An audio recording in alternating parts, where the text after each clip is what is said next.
You're listening to the Productive Therapist Podcast, the world's greatest and most brilliant resource for busy therapists who'd rather be laying on a beach in Hawaii. Every week we share helpful tips on where to put what, how to do this, that, and the other, and the best way to get your ducks in a row. And now here's your host, licensed therapist, head nerd, and productivity Yoda, Uriah Guilford. Hello and welcome back to the podcast. Thanks so much for joining me. Today, I get to share my conversation with you that I had with Daniel Fava. He's a digital business consultant and founder of Private Practice Elevation, which is a website design and SEO agency focused on helping busy private practice owners attract the clients they love so they can scale their businesses and create the life they desire. After building a website for his wife's private practice and seeing the impact it had on her business, he became passionate about helping others achieve the same. Private Practice Elevation offers web design services, SEO, which is search engine optimization, as well as website support to help private practice owners grow their businesses through online marketing. Enjoy my conversation with Daniel Fava. Hi, Daniel. Welcome to the podcast. Hey, Uriah. Thanks so much for having me. I'm excited to chat today. Of course. I can't believe I got the Daniel Fava on the podcast. Oh, stop. I can't believe I'm on Uriah Guilford's podcast. This is awesome. We're both a really big deal, actually. Well, we'll see. We'll see how this goes.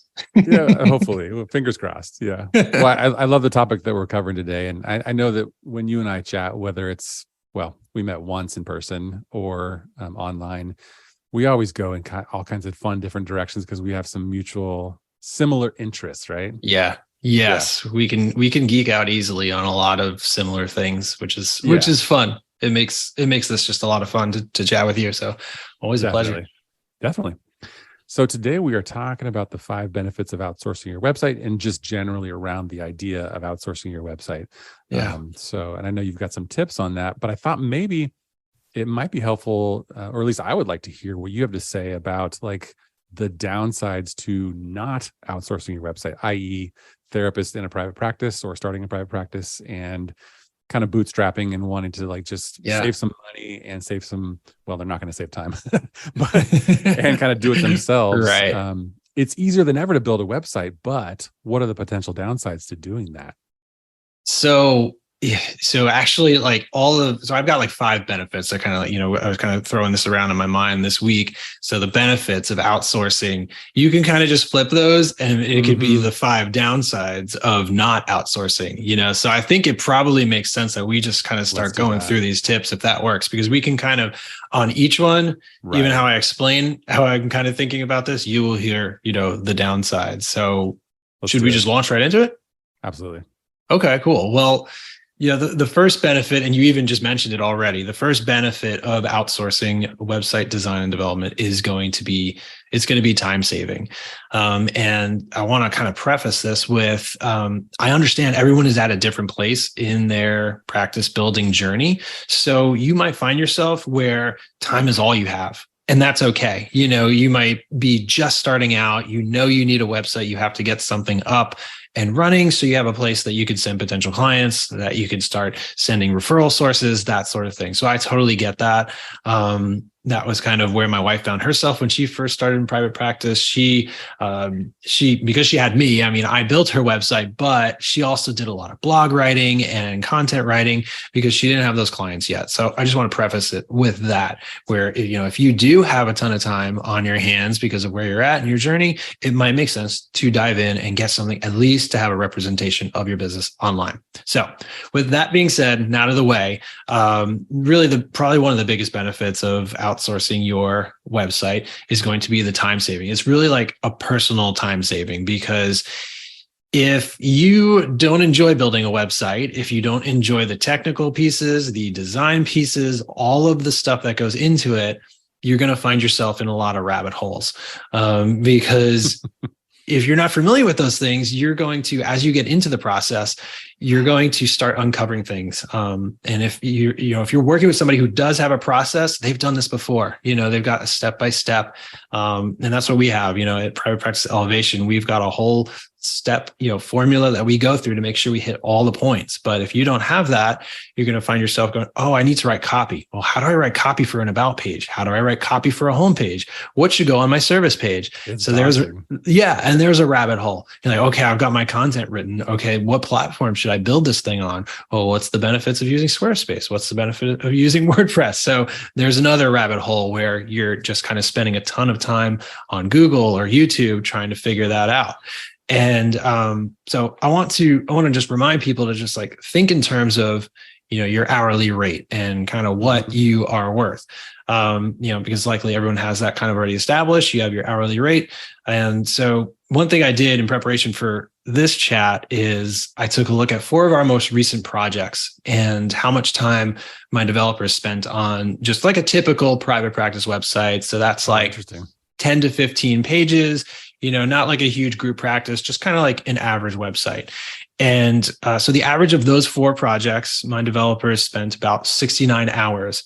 And so that is just on development. So and we're using WordPress, so it's a little more nuanced and there's more customization. They're also professionals, so they might be putting more into these projects than, your standard private practice owner might be doing, but just to kind of give a sense of what it could take. And that's just, like I said, the development. So not design, not the copywriting, not planning the content, not then optimizing the website. So you just got to be aware, like it is a big job. So you have to be prepared to sink a lot of hours, into it. So if you outsource that, even if the project in a sense takes a while, like it might not be time saving in that I'm going to launch my website in a weekend, but you are going to be able to focus on what you love to do, focus on your clients, your team building, the things that only you can do. If you had asked me to guess how many hours it takes to build a 10-page website, I would have guessed way lower than 69. That's incredible. Yeah. Wow. Well, sometimes it is a lot less, and it really depends on the complexity of the client and the practice. But some of those larger, group practice websites that we do, we're well over like 120 hours. That makes sense. I would say that there's a really high chance that a therapist who's starting or growing a private practice should not build their own website just for that one point alone, because it's going to take you a lot of time. It might not be the best use of your time, which I think is what your point is there, right? Right. And so, while I said, you might want to just get something up quickly, it could mean, if you really feel like you're going to sink so much time into it, it's definitely not something you love or excited to do. Right. Get a Psychology Today profile up, and then maybe start, networking in your communities, start just letting people know you're there. Like your time might be better spent. You might have a better ROI with those sorts of things, getting your networking going and stuff like that, rather than spending time on your website. So if it's okay with you, I was thinking it might be fun to use somebody as sort of an example as we go through these tips. Sure. I'm gonna send this podcast episode to him. Okay, awesome. So Jim is great idea. Is a guy who used to work for me for about 6 years. Amazing therapist, amazing guy. And last year he launched his own private practice. And so I helped him. We just decided like the quickest thing to do for him. He's not the kind of guy that would want to build a website really. And so we actually set up a Simple Practice website, professional website, because it was included in the cost of Simple Practice, and it was super easy. And at least he had something, right, to go along with like Psychology Today. But here we are about a year later, and that Simple Practice site is still there. Nothing, not saying anything negative about Simple Practice professional websites, but you can't find it. It's not easy to find. It's a one-page site that really doesn't have excellent SEO. So as we're talking through these things, I'm thinking about Jim, who really probably would benefit from, he would benefit from having a professionally designed website. And he's not likely going to spend the time to do it, and he shouldn't, right? Right. Yeah. And I see that a lot, and I've consulted with a few people in the same boat. Like they needed something up. Simple Practice was there. They make it really easy to kind of get that up.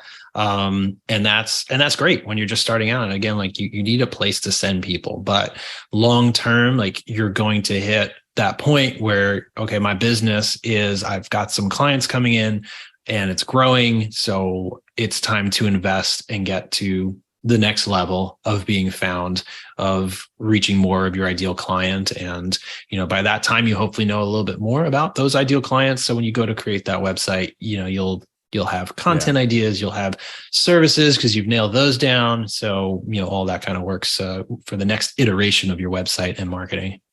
Good point. So the first benefit to outsourcing your website is time saving. What's the second one? So the second one is definitely related, is cost effectiveness. So, we go back to that example of 69 hours for developing a website. And I had to do, math is not my forte, but I had to do a little math here. So for just like an example, so if your hourly rate is $125, let's just be like conservative, then you have to realize if you spent 69 hours building your website over the course of 6 months or whatever it is, you just paid $8,625 to build your website, which is kind of it's kind of like average for what we charge at Private Practice Elevation.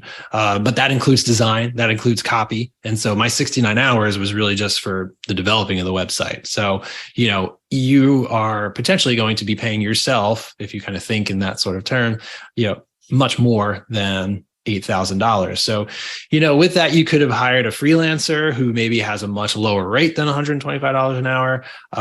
You can hire an agency like Private Practice Elevation, maybe like work out. Sometimes we'll do payment plans that is stretched out over 6 months. So it's not, $8,000 up front, and then you're just trying to work to get it all back. But, if you're able to get that website up and kind of continue with this example, and kind of estimate, okay, maybe that website goes live and it brings in just one client. Like, let's be really conservative, brings in one client a month for 6 months. And I don't know, like each person's different how long their clients stick around, but I like to be conservative with the estimations. But so maybe they stick around 4 sessions. So 6 times 4, 24 sessions times 125 hours, $125 an hour is $3,000 right there. So that's just for one client each month. So then, if you start to then, run ads to your new website or invest in some SEO or nail down the SEO as you're building that website, maybe it means 2 clients coming in. And so that's 6,000. And so you're starting to see like how the ROI works.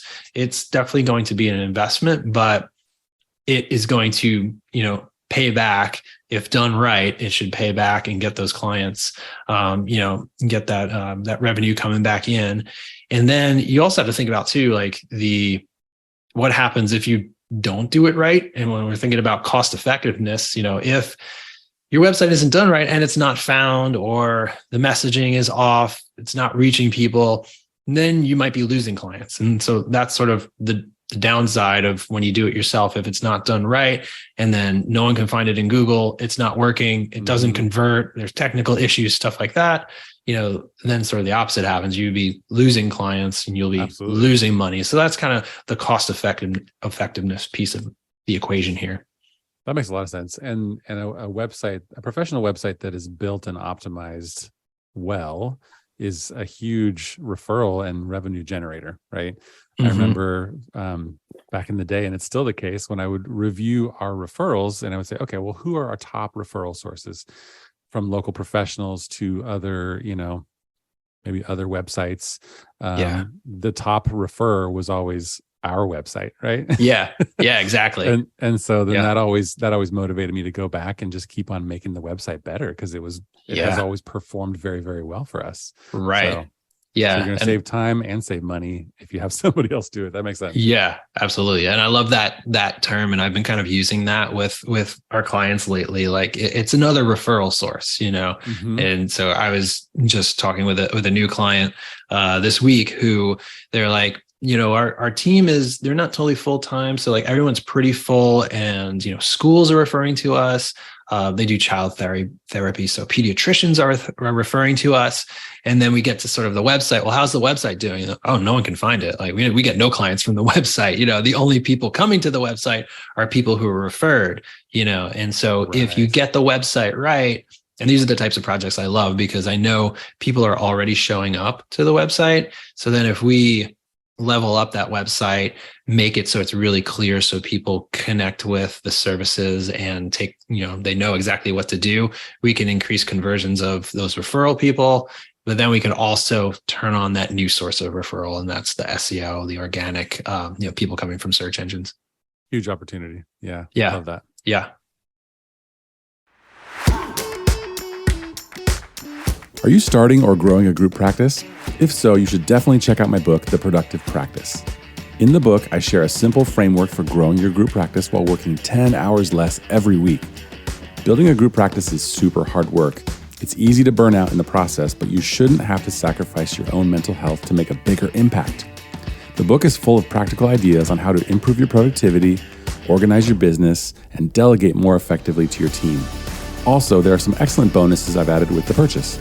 This includes an audiobook version, a special intake optimization training, and a course to help you conquer email overwhelm.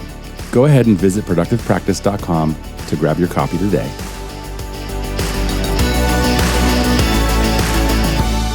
So number 3 is expertise and experience. And that's kind of what we touched on. That's where you can really, get held back, is most therapists didn't go to school to be developers or designers.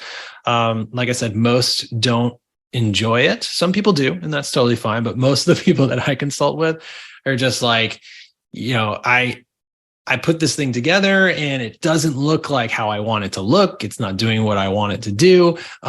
There's so much of it I don't understand. I don't know if it's working. So, if you outsource, you can find somebody who has that experience. They've likely done projects before, and they know the technical ins and outs and all the things that, yes, you can get a website up, but, what about the structure? Is it optimized to load quickly? Are you using the right format for images? And so, a lot of this like geeky stuff that can go on in the background that if it's not done right, then down the road, you're going to be looking to redesign your website anyway. So, for me, I like to see people who are, willing to just invest in the future of the practice now because they have a vision, they have an idea of what they want it to be, rather than spend all this time and money and, miss out in the meantime, and not having a good website. And then they get something up and they're just, oh, this doesn't fit my brand. It's not what I want it to look like. And it also doesn't work correctly. So now I have to go and redesign it again anyway, So when you outsource and you find somebody that you trust and has experience, they will take care of all that stuff for you. They'll know all the technical aspects. They'll likely know design and color theory and, what colors work together, what fonts work together for that look. But then there's also the technical piece of making sure that the website functions correctly as well. Yeah, I think when people look at purchasing a website, they look at the sticker price, so to speak, right? And they go, "Oh my goodness, I could probably do this on my own for much less." But what they're not taking into account is the 10,000 or 20,000 hours that you've put into learning all of these things that are not they're not inconsequential, because the things that that you apply to web design can actually make all the difference to whether that actually brings in clients and actually communicates and performs like they want it to. So yeah, absolutely. It is a good investment. I talk about sometimes like the things that are worth spending money on. Like I would put like good shoes on that list, a good mattress, because you spend a lot of time sleeping. Yes. And for a business, like a good website, like a really good website is a worthwhile investment. And absolutely. And for the most part, correct me if I'm wrong on this one, but most of the cost is up front. And then you do that once and maybe you redesign it, years down the road, but it's like, it's a fixed cost that's mostly up front, right? Yeah, absolutely. And I think the ongoing cost of a website might just be the maintenance of it. If you're using WordPress, you got to keep things up to date. And, if you don't want to be the one doing that, you'll want some help with that. But that just keeps things running smoothly and make sure that it's free from malware and stuff like that happens. But then as you continue to grow and your practice continues to grow, you might want to add more to it. And then, once you've gotten the website established, then you can start to do all the other fun marketing stuff, like getting into the SEO and making sure that's correct. You might want to run ads to the website. You start looking at the data, the Google Analytics, like which pages are the most popular. Oh, this one, I'm getting a lot of people to this specific blog post. What can I do in this blog post to then make that convert better and lead people towards my free consultation button, stuff like that. Yeah. But yeah, like you said, the biggest chunk is up front, But then there's those ongoing things you might want to invest in, but now you've got that foundation in place where you can start layering on the different, marketing strategies. Are you trying to infer that SEO is fun? Did I hear you say that? It is. I enjoy SEO. Uh, It's fun. It's hard to explain. I think what I like about like online marketing is that, or with SEO, it's kind of like math. It's like there's certain things that you can do that will, yield output. results. Yeah. But where it's not like math is that there's all the competition and all the different things. But the data is there. It's like, okay, I added these keywords to a certain page and this is what happened, after a month. I can look at that data. So I think that that's kind of cool in a geeky way. I didn't know anything about that for a long time. And I just got sort of lucky by just consistently blogging for years. Yeah. And I had a couple blog posts that were, this is not a strategy by any means, but they just kind of took off. And one of them, they were both about teenagers smoking weed and parents wanting to find help with that. Yeah. It's a big question that I'm sure many parents run into. I had to take one off my site because I think the title of this post was Snoop Dogg and Wiz Khalifa teach drug education or something like that. And I thought it was a really clever post. I hope this is on topic, but I thought it was a clever post because it was deconstructing this particular hip hop song and its messages about drugs and adolescence. Yeah. But then I got tons and tons of comments on that post from people that were not in favor of my messaging. Yeah, I bet. I took that one down. I kind of have a similar story. So when I first started freelancing, doing private practice websites, it was just me. I was the one building the websites. And so I started a blog called createmytherapistwebsite.com, and it was lots of DIY tips, how do you optimize a blog post and things about design and stuff. And I just, for like 2 years, it was like every week, a new blog post. And I didn't do I knew a little bit about SEO, but not that much at the time, but the consistency really paid off because it still gets lots of traffic each month. It's just kind of sitting there, but it's bringing people into my world. So that's cool. That's good. I like it. Okay. So we got 1, 2, and 3. What is tip number 4?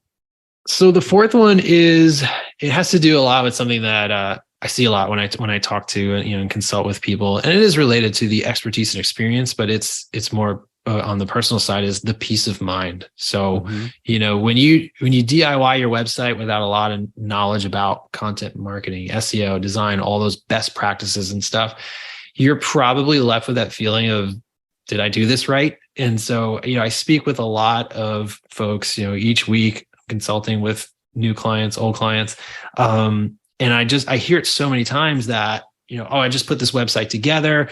I don't know if it's doing anything. I don't know how people are finding it. I don't know if it's done correctly. Like, I have no idea how the analytics work. And that's okay. Like, not to know that stuff, but just think of how great it would feel to know, okay, I invested in this for an expert to do it, and it's done right because I could see that people are showing up. I could see in my Google Analytics, now that I know how that works and I can review those reports, I know people are showing up, and I know that this has become an asset in my business. And so, I think it really can be, your website can be a huge asset in your business. Like we already talked about that organic referral source. So just that peace of mind, I think, is a huge part of it that a lot of people don't tend to think about. That is huge because you don't know what you don't know, and that's true of everybody with certain things. Yeah. For some reason, I thought about the example of like recently I had an artificial lawn installed, and it seems like a simple job. In fact, my neighbor did it, and he did a pretty good job. But when I watched the professional that I hired to install the artificial lawn, I was like, wow, there's a lot that goes into making this and doing it correctly. Yeah. And I was like, thank goodness I hired somebody else. Yeah, absolutely. Absolutely. That applies to websites too, because that peace of mind of hiring the right person who's a competent professional, and you can kind of step back and then just see the results of that. It's good. Yeah, absolutely. And even for myself, this kind of came to mind when I was thinking about like these benefits. I used to be the one building the websites. But I'm so glad that now I've got a team of developers that I work with, because they know even so much more than I do. And they're much more on top of like, the coding languages and new formats for images and stuff like that. So, like even for myself, there's things that even I don't know. And so, and I do this every day, and I work in this world every day, so if you're not someone who keeps up with those things, and there's even more stuff that you're likely to miss, just because, like you said, you don't know what you don't know. For sure. I like that. And there's one more benefit too. Yeah. The next benefit is scalability. So we touched on this a little bit, as your practice grows, your website is going to likely, and it should grow with you. You might be needing to add new services, or if you start to grow into a group practice, you want to, add information about all the therapists on your team, create bio landing pages for those folks. Who knows, maybe you're launching groups or selling digital courses or something like that. You want to, start to sell things on your website, have that functionality, and kind of grow with you all the different things that you're going to do. So if you are outsourcing your website, you can start to think about some of those things. And even if it's not happening right now, you can talk to an expert and say, okay, someday I want to be able to have a online shop on my website to sell journals that I create, or like just something like that. And so consulting with somebody to kind of see a little bit like into the future, you can kind of plan for those things and see how those things are going to, fit into your website in the future. And then, hopefully if you have a great relationship with the person you work with, they can help you with the website to grow that over time, to add that functionality when it makes sense, for your business and for your website. But if you find yourself in a place where you kind of DIY'd your website and you're like, I don't know how to add that to it. I don't know how to add a blog to my website. I heard blogging is good for SEO, like we just spoke about. I don't know how to add that to it. So if you have somebody that you can go and say, hey, we're thinking about adding a blog to the website. We're thinking about adding this new functionality. Is that possible? How can we do it? And then you'll have somebody that you can lean on to help you do those things, and kind of go back to our whole list of benefits, save you time as somebody else is setting up this new functionality, have peace of mind that it's done right by an expert, all that good stuff. Yeah, that's so important, because a lot of us as entrepreneurial therapists, we have lots of ideas, but we shouldn't always be the ones to implement those ideas, right? Whether it's any of those things that you mentioned, building a course or selling a journal or whatever it is, to be able to have somebody you can go to and say, hey, I have this idea and I want to use my website to make this happen. Can you help me do that? And then that therapist doesn't have to go and do a bunch of research, spend a couple hours figuring out how to make it work. They can trust the person that they outsource to. Yeah, that's brilliant. Absolutely. I think this is connected to that, but I was working with somebody recently, and she joined my coaching program. And so I sent her a video of like a website review, some recommendations and changes along the lines of optimizing her website.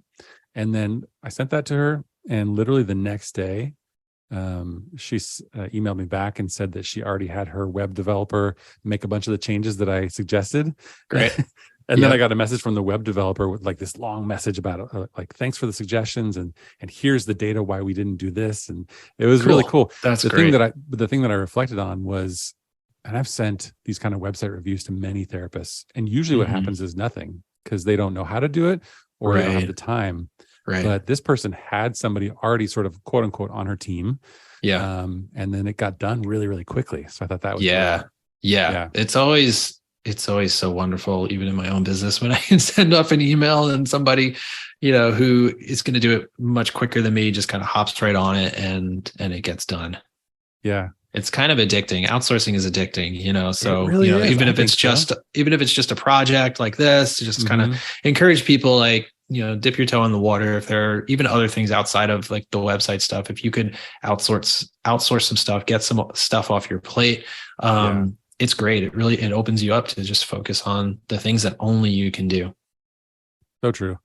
So we don't need to get into this topic right now, but I'll put a link in the show notes to the blog post that you wrote for productivetherapist.com, which is titled 5 Tips for Choosing a Website Designer. Because I think, once you decide, hey, I need a new website, or I need a refresh, or whatever the case might be. Once you decide to outsource your website, then the next step is finding the person to do that, the person or the agency, right? Yeah. So I'll link to that so people can check that out. Great. And obviously, tell us where people can find you and your services too. Yeah, sure. You can find everything at privatepracticeelevation.com. And so we do website design development as well as SEO, and some coaching stuff as well, and WordPress care plans. So just head over there and you'll find all the resources we have. And you can also find me on Instagram, just under daniel.fava. That's awesome. I might need to talk to you at some point about the WordPress care plans, because I'm currently the WordPress care plan person. It's not that much. Absolutely. But every time I log into my site, I got to update plugins and do all kinds of stuff. So we do. We'll need your help on that. Take all that stuff off of your plate. Yeah, weekly, just taking care of all those little updates. And then when those little hiccups come along, or you need to make content changes, then we've got a support desk for you. That's so cool. I love what you're doing. Thanks so much for coming on the podcast and sharing all this. Yeah, thanks for having me. Really appreciate it.